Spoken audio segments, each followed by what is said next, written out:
the present tense of the Spanish language, there are three verb endings, the AR, ER, and IR, and the way that they conjugate depending on the subject pronoun is pretty standard. You're all familiar with it.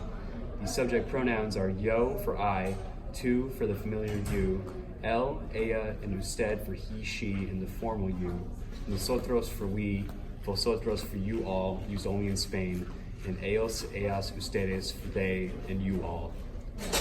And there are three different types of stem changes in the present tense. E to IE, sort of like conseguir, O to UE, like acostarse, E to I, like elegir.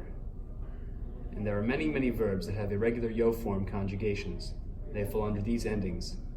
UIR verbs, which change from I to Y in all forms except nosotros, and ser verbs, which change from C to Z in the yo form, ser verbs, which change from C to ZC in the yo form, UR verbs, which add accents on the I or U in all forms except nosotros, and the guir forms, which go from GU to G in the yo form.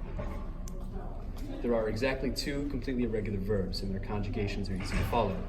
Ir means to go and conjugates right there, as you can see. Dar the same, except dar is a little different. There are two verbs that mean to be, ser and star. We provided two acronyms to help out, which are pretty standard.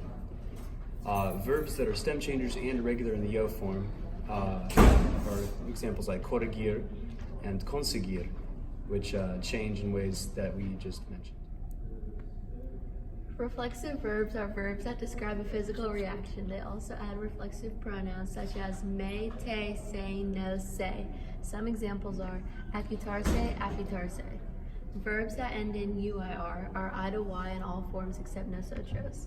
IAR to UAR add accents on the I and U in all forms except nosotros. GER/GIR are G to J in the yo form.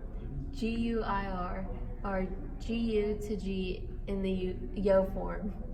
CER to CIR are C to ZC in the yo form. And then consonant plus CER Are verbs such as conocer and aparecer.